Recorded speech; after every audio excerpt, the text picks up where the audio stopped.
Hey friends, I hope you guys are doing really well. I have a mic now, so I'm really excited to actually have this conversation. Yesterday I posted, where's my phone? I posted something about, I'll read it to you. I'll put it on the screen anyways, but I will read it to you. It says, if you hear anything in the background, that's not what it says, but if you hear anything in the background, forgive me, I live on a very busy street. So, this is what the post said. Cannabis is a plant medicine. Medicine is for the sick. If you are not sick, you do not need to smoke every day. The place you are trying to reach is available to you with your consciousness alone. If you can imagine, fast forward, some of the comments were maybe not so happy, but most of them were people saying, wow, this resonates with me. I've been wanting to quit. How the heck did you manage quitting? I've shared multiple times that I had consumed cannabis, smoking edibles for, wow, maybe 12 years.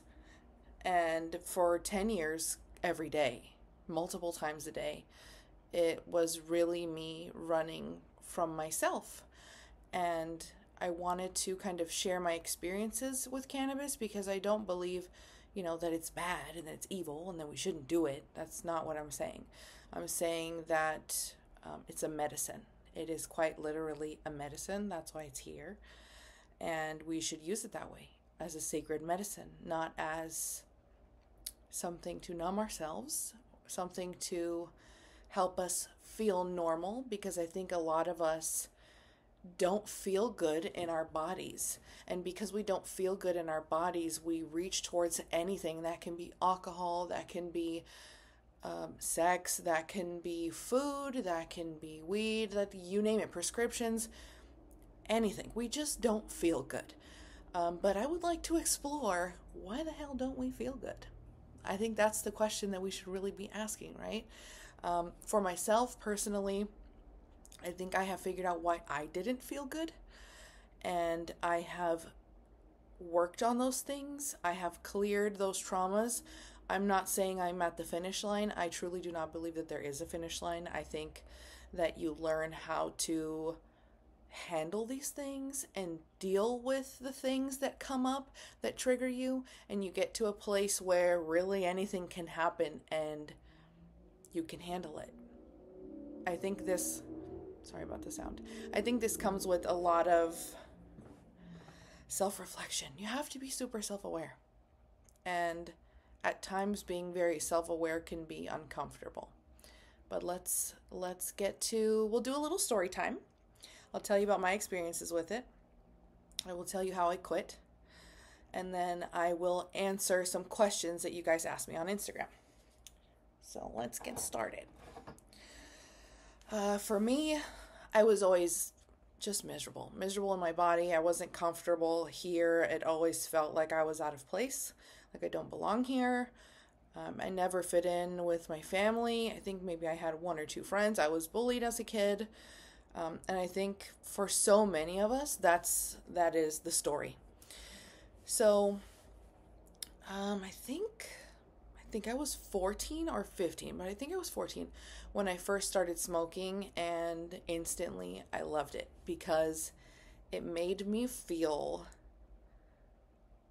like I was floating, and the density of being in a body, it didn't feel good, and I never knew how to put words to that feeling until I kind of started smoking. And smoking made me feel like I was floating, like how I was supposed to be. I know now that the feeling I was looking for was higher consciousness, and I was kind of trapped in lower consciousness. So started at 14. I wasn't smoking a lot at 14. I did it once or twice with my friend. We thought it was silly and fun. We're hiding it from our parents. I think at that age, anything rebellious is so exciting because you just want to be an adult so badly. After that, quickly, I think I was 15 or 16, I started hanging out with boys that were too old for me, and I was smoking. I was doing drugs I'm not proud of, just all kinds of stuff. And that was around the same time that my mom kind of disappeared from my life for a while. And so I was alone, and I was even more miserable because I had just been abandoned. And of course, still hanging out with shitty boys, or boys that I probably should not have been hanging out with. And I was smoking all the time, every day. Fast forward so many years, so many years of just smoking and smoking and smoking. I remember being with men that, for example, I will talk about my abusive relationship. He was very traumatized, had a lot of childhood trauma, and he would wake up and smoke a blunt. And then 2 hours later, smoke again. And then 3 hours later, smoke again. And so we were constantly high all the time. And I would notice that he would, if he was mad at me or had a bad day or of any freaking minor inconvenience, oh, I have to smoke. And so that's why he would use it. Something bad happens, you're upset, you go smoke to calm you down. So I really have also noticed how toxic that type of behavior is through other people. But for myself, I was always just so miserable in my body, and that's why I would smoke. It wasn't necessarily because I was sad or had an inconvenience. I just had a baseline discomfort all the time. I didn't feel good. I also suffered from so much anxiety, so much depression. I was very traumatized. I was abused, also had abusive relationships. And so I used weed to kind of leave that behind me. But the thing is that it wasn't that far behind. It was there. I would, glance back and it was right there staring at me like, okay, as soon as you're done being high, I'm right here. You cannot get away from me. So what's the solution to that? Be constantly high. And that's what I was for a very long time. And it makes me really sad because I feel like I've missed out on so much of my life because I was just so fucking high out of my mind. And it makes me really sad and almost, I just feel like I missed out. It feels like I missed out on a lot of life because I was trying to numb myself because I was so unhappy with where I was. Now we will fast forward to my spiritual awakening. When I had my spiritual awakening, I was still smoking, but it seemed like weed wasn't working anymore. And when I say wasn't working, I would smoke and it felt kind of like nothing was happening. Like I didn't feel like I was getting high anymore. And I was having all these really crazy realizations without the weed.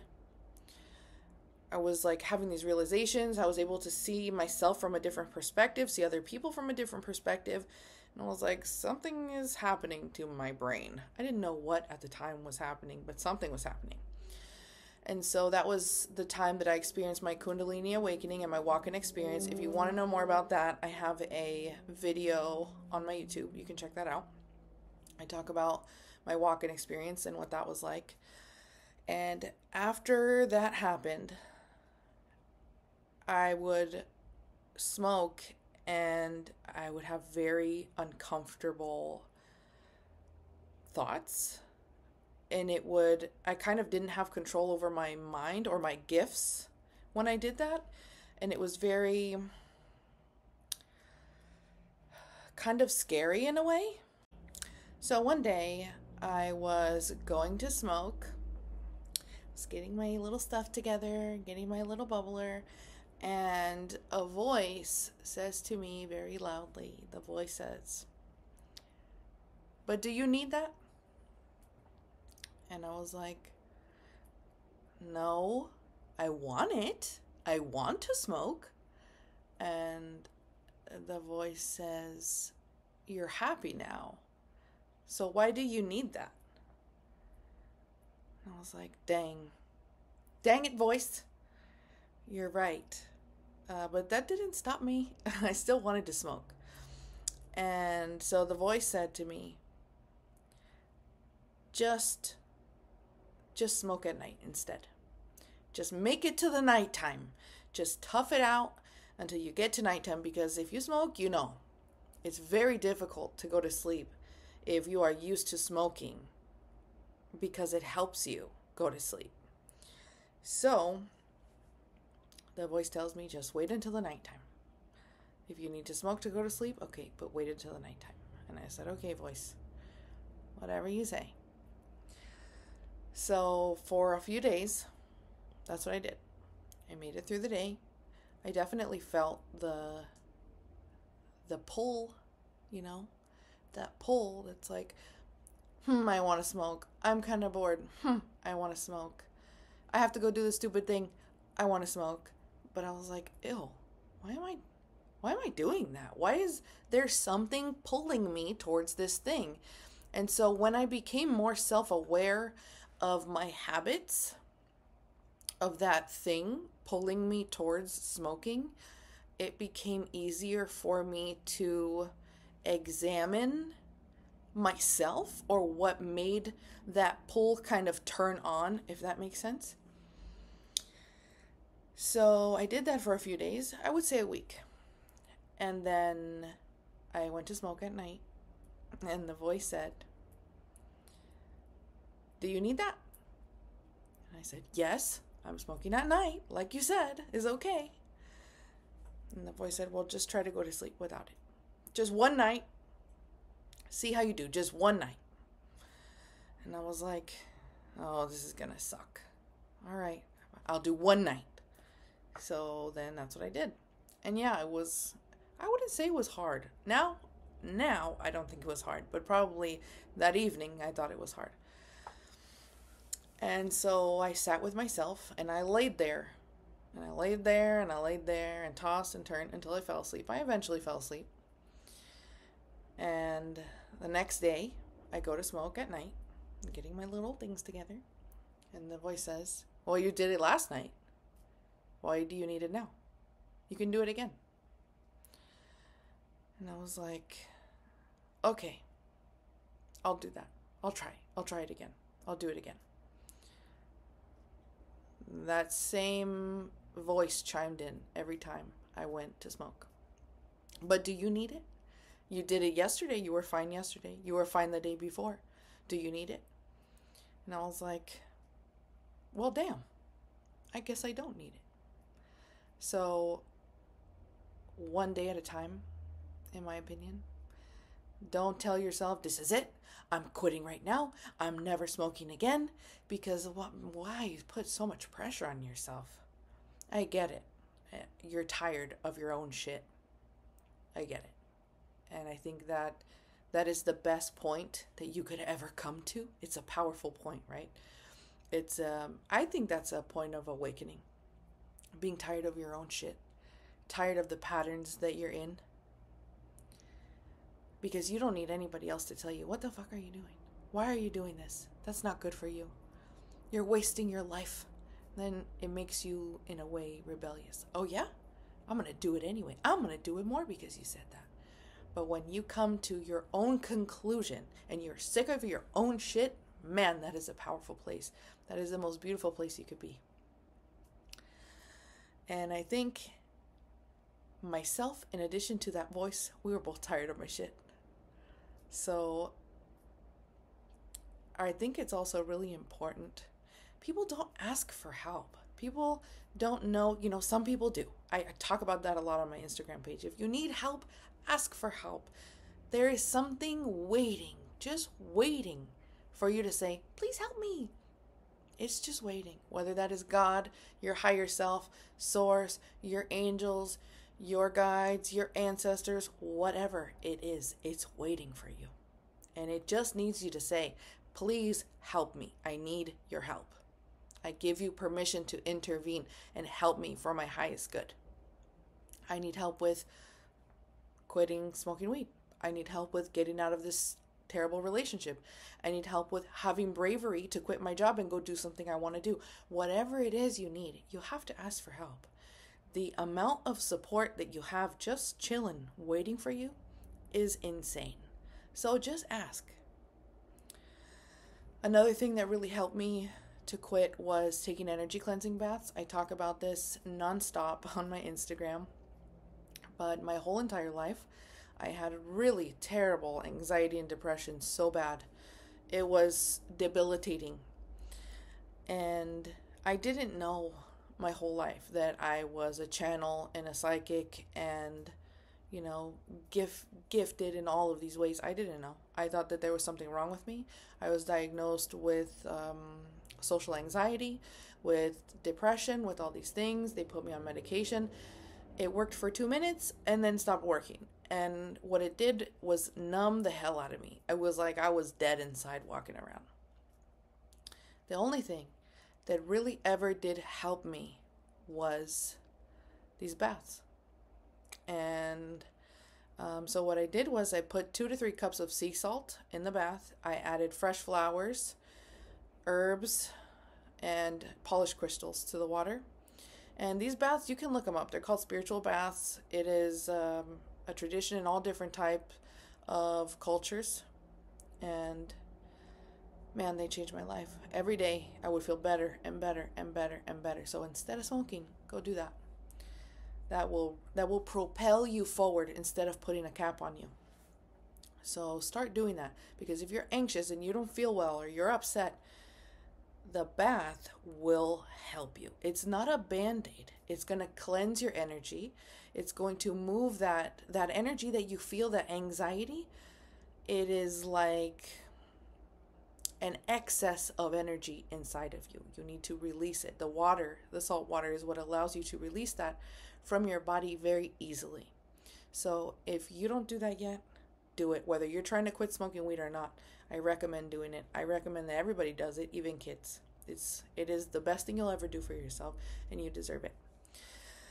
What else?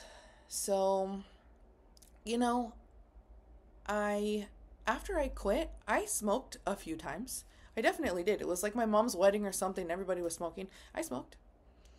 But it's a completely different relationship for me now because I have not smoked in 2 years. So, and I don't have the desire to really be high. I sometimes think like, I kind of miss smoking, but not enough to go smoke. And when I say I miss it, it's like, it's almost like a memory of any good time I've ever had doing it. And I think about it like, oh, yeah, that time was fun. But I don't feel like I miss it enough to ever go buy weed and smoke every day. I don't miss it at all in that way. But, you know, it's fun to reminisce, and you will get there too. You will get there too. One thing that I did talk about on my Instagram is that it takes 30 days to break a habit. Your brain has pathways in it. Think of it like water. Water running over the land, over dirt. And so if water passes over dirt long enough, it creates little rivers, little pathways. Think of your brain in this way. So if you are doing a specific thing every day, let's say smoking weed, you're smoking weed every day, you are digging a little river in that part of your brain because it is a habit. Every day you are doing it. So you got a big old river in your brain. And that can be for anything. Really, it can be for exercising, which is a good thing, but it can be for whatever. So in order to kind of patch up that river and create a new river, you got to do something different every day for 30 days. So you're going to feel the pull. The pull's going to be there, but you got to be stronger than the pull. You have to love yourself more than that pull. You have to, it's like a little war. It's like a little war inside of yourself. And you can win the war. You don't have to surrender to the pull. Let's see what else comes to mind. Very important. Sit with yourself and examine what is triggering you to smoke. Is it an inconvenient event? Is it that you don't feel comfortable in your body? Why aren't you comfortable in your body? What is triggering those feelings? Because if we can figure out what is triggering those feelings, then we can figure out what is making you feel so uncomfortable and make you feel like you want to smoke. And if we can get rid of those things, then you don't have that desire anymore. And the pull becomes way, way less, way weaker. So I do want to say to you, very important before I start answering questions, if I can do this, you can do it. I promised myself that I was going to smoke weed until I was a grandma. Like, I had it all planned out in my mind. I was like, you know what? I don't fucking care. I'm a pothead. I'm smoking weed till forever. That was like my thing. I was the girl that was always smoking weed. And now that I think about it, that's freaking embarrassing. I don't want to be known for that, for being a pothead. And no offense, I don't care what anyone does, but I was fucking miserable. I know why I was that way. And if someone else is doing it for the same reasons that I was doing it, that breaks my heart, because everybody deserves to be happy. I would never want anyone to be suffering in the way that I was suffering. So that is even why I'm having this conversation with you in the first place, because I don't want you to be in pain.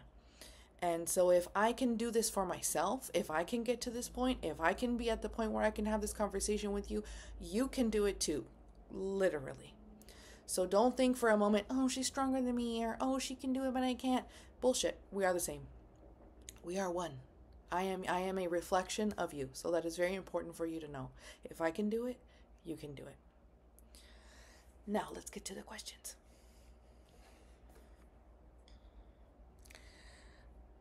Hope you guys are enjoying this conversation so far, or our conversation. Okay, let's see.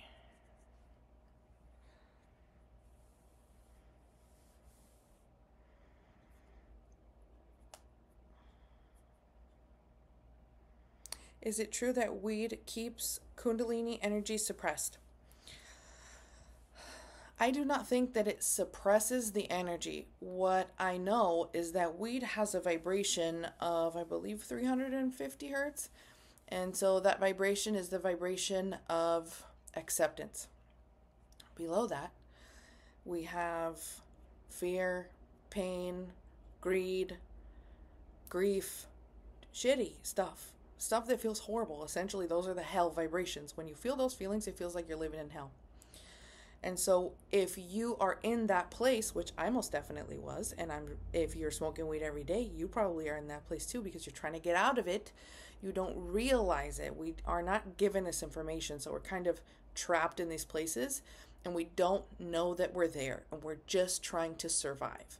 So let's say you are feeling hellish, horrible, and you smoke weed. It's going to lift you up a little bit. It'll lift you up, and that's probably why people smoke so much, and why I was smoking so much every day, to try to get out of hell unknowingly. Now, if you begin to work through your trauma and sit with yourself and take those energy cleansing baths, and your vibration rises above 350 hertz, which it will really quickly, when you smoke, you are then lowering your vibration of consciousness. So, while it is helpful if you are living in hell, if you begin to help yourself in any way and grow and change and raise your vibration, then you are capping yourself. You are trapping your vibration in a specific place, which is lower than where you are. If you want to get to unity consciousness, to fifth dimensional consciousness, oneness with source, unconditional love for yourself and all things, you're going to want to get rid of the weed. Let's see. Next question. Also, I do want to go over it again. Kundalini energy will not be suppressed when you smoke, but if you're trying to achieve Kundalini awakening, why the heck are you going to pile on more obstacles for you? It's already, something that's not the easiest thing to experience, so why put more obstacles in your way? So will it suppress it? No, because I was smoking when I had my Kundalini awakening, but mine was brutal, was kind of forced on me, and I'm so thankful for it, but it was kind of scary when I experienced it. Do I wish I did it a little differently? Definitely. That's why I'm here having this conversation with you. So if your goal is Kundalini awakening, if your goal is connection to source, You got to get rid of the weed and sit with yourself because you are God. So why is anything in the way of that? Don't put anything in the way of that. It's literally you. There is nothing else that you need to connect. Next question. It says, how about CBD? I use it for anxiety and I use weed at times for anxiety. Your thoughts? I talked a little bit about anxiety, but I don't think I touched on it 100%, so I will add a little bit more. My whole life I was super, super, super anxious. And I only learned after my awakening that every time I felt super, super, super anxious, something was trying to talk to me, to communicate with me, to tell me, hey, you're not in alignment, get the hell out of here, you're not supposed to be here, or hey, you're in a horrible relationship with someone, you feel like shit because you're not supposed to be with this person. So anxiety is not a disorder. It is your body, your nervous system trying to talk to you, and you are ignoring it. And the more and more and more you ignore it, the louder and louder and louder it gets. So it's very important that when you are anxious, one, go take an energy cleansing bath, because you don't know if you're loaded with somebody else's anxiety or if it's even yours. So let's start there. You feel super anxious, instead of going to grab weed to numb that feeling, go take an energy cleansing bath or shower. It really doesn't take that long, and it's so worth it. After that, if you still feel anxious, which, maybe 50% of the time, it will be gone. And you'll be like, oh shit, that's crazy. It wasn't even mine. And if you still feel it, sit with yourself in silence, stare at the wall, and say, hey self, what the hell do you want to tell me? I hear you. I know you're trying to talk to me. What do you have to say?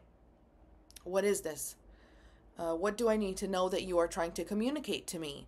And listen to your mind, because your mind will tell you. It will say, hey, somebody's lying to you. Or, hey, stop hanging out with that person. Or, hey, what you're doing is wrong. I want you to make a better choice. Or, hey, I know you're dreading going to work tomorrow. It's because you're supposed to quit your job and get a different job. You have to listen to your anxiety. Don't think of it as anxiety. Think of it as your intuition getting so freaking loud because you're not listening to it. So that is what I think of that. I think that cannabis and CBD are a beautiful medicine, but I think that they are so freaking abused.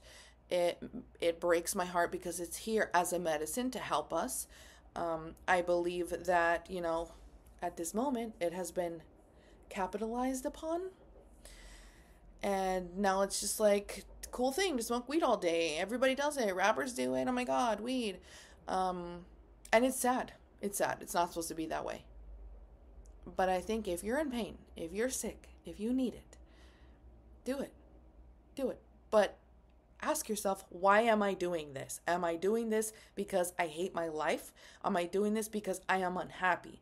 Am I doing this because I think I have anxiety? Am I doing this because I did it yesterday and the day before and the day before that?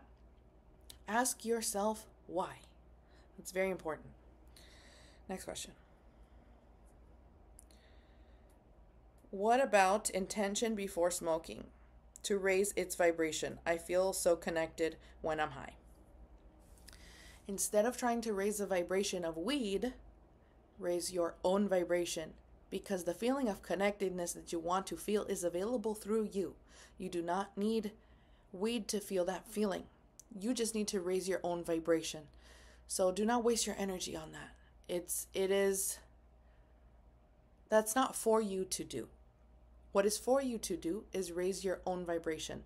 So again, energy cleansing bath, sit with yourself and meditate.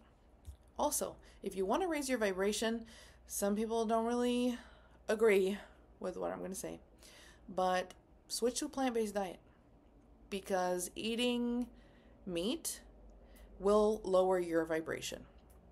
It just does. Dead flesh has a low vibration. It does not contain light. Not much anyways. So eating fresh fruits and vegetables will raise your vibration. That's another way to do it. If you want to feel connected, eat fruits and vegetables.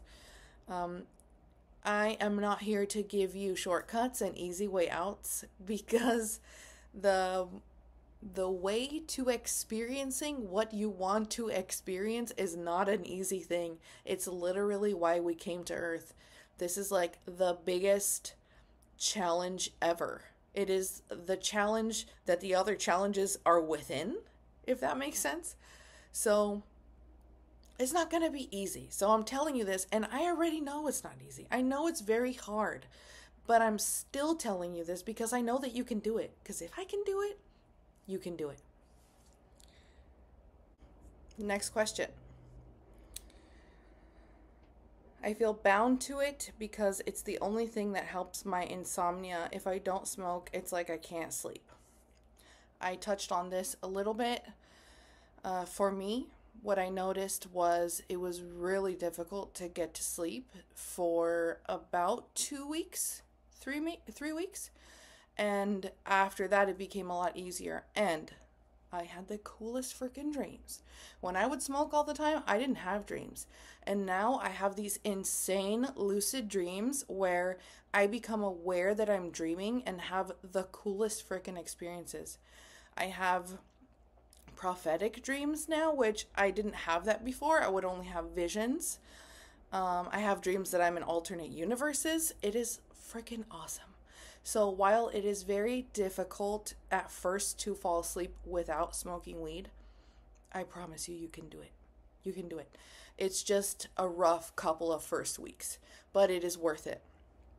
The feeling that you feel from knowing that you no longer need something outside of yourself to feel this way, or to feel good, or to feel better, or to feel lighter, or to go to sleep, not needing anything, it is incredible. It is so freeing.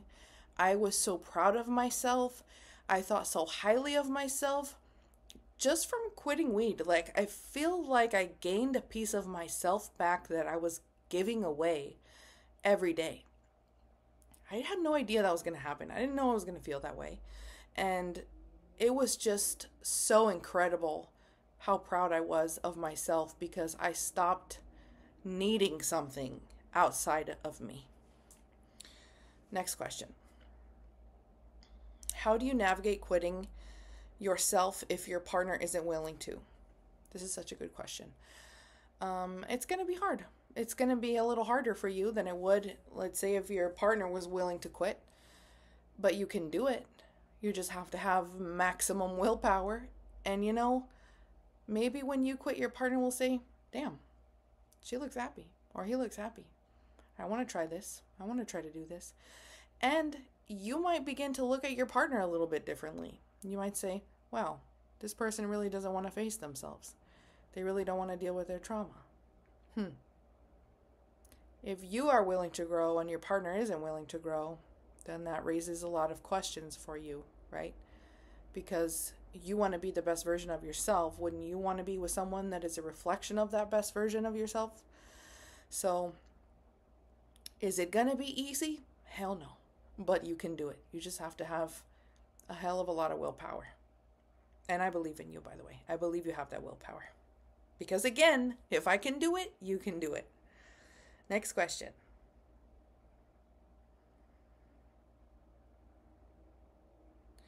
What are your thoughts on ayahuasca? I have never done ayahuasca before. I've heard really beautiful things about it. I think it's beautiful. I am all for plant medicine. I have done mushrooms before. I did one heroic dose because I was trying to figure out why the hell I was so depressed and anxious. And I had heard really good things about them. So they helped me profoundly. I think microdosing is beautiful, but that's another thing we have to really watch and pay attention to, because are we microdosing to escape again? Or are we microdosing to essentially change our brain chemistry and then we stop microdosing and then we can live nicely without it because we have fixed those neuron pathways in our minds? So in my opinion, I think the most profound change comes from a heroic dose. And when I say heroic dose, it's like 3 to 4 grams, or you can even do less than that. For me, that's where the most profound change has occurred. I love plant medicine. I love anything natural. But again, if you're going to use that thing to run away from yourself, it becomes bad for you instead of the magical thing that it is put here to be. Next question. If you've smoked for so long, is it better to wean off or just cold turkey and get it over with? I think it's better to do it one day at a time, like I said previously about my experience. Small goals, because if you, again, tell yourself, I'm quitting everything, I'm quitting right now, you're going to feel different tomorrow. It's hard, right? You're putting so much pressure on yourself. Don't do that to yourself. Don't get to that point where you're so angry with yourself that you're going to do it right now. Have some grace with yourself. You are beautiful. You are perfect. And the only reason that you have this addiction or this habit is because you're trying to be okay. You're trying to feel better in a world that doesn't want you to feel good. And there's no shame in that. There is no shame around having an addiction. For me, I have learned that any and all addictions I have ever had was just me looking for God, me trying to find God inside of myself, because I know that when I came here, I had some kind of a remembrance of what God feels like, that unconditional, absolute bliss and weightlessness and love. We come from that. Before this, that's where we were. And I think that we are always trying to get back to that feeling, to that place, to that energy. And it comes very often to us in this life that drugs kind of make us or mimic that feeling again. And so it's no surprise that we look for God in substances, because it mimics the feeling of God. And so for myself, I have always been looking for God, and it has been in those things. And I don't think that's anything to be ashamed of. I think that it is beautiful and heartbreaking at the same time. So if you are feeling down on yourself, if you're feeling ashamed of yourself, if you're feeling guilty, stop feeling that way, because looking for God is not something to be ashamed of. Trying to feel better is not something to be ashamed of. So again, you are beautiful. You are good. What you are doing is not wrong. It's just not the best thing that you could do for yourself. And you deserve to be happy without anything outside of you. You deserve to feel good with nothing added on top, with nothing layered over your consciousness. And you can do that. And you will do that. Next question. Let's see if I even have any more questions. Is it usual to receive downloads and upgrades on cannabis? I experienced this. So, like I mentioned earlier, it has a frequency, and it is higher third dimension, lower fourth dimensional frequency. That's the dimension that it kind of takes you to, and that is it is like kind of a neutral place. So anything and everything exists there. So if you are trapped in lower dimensional consciousness, I don't want to use the word trap, but if you are tuned to that lower dimensional consciousness, which is around 3D, it might lift you up a little bit to get you some downloads. It might raise you up just a little bit, but the type of information that you're going to receive from that place, it varies, right? Sometimes it'll get you some good stuff, and other times you get some really weird shit you really don't want to see or feel.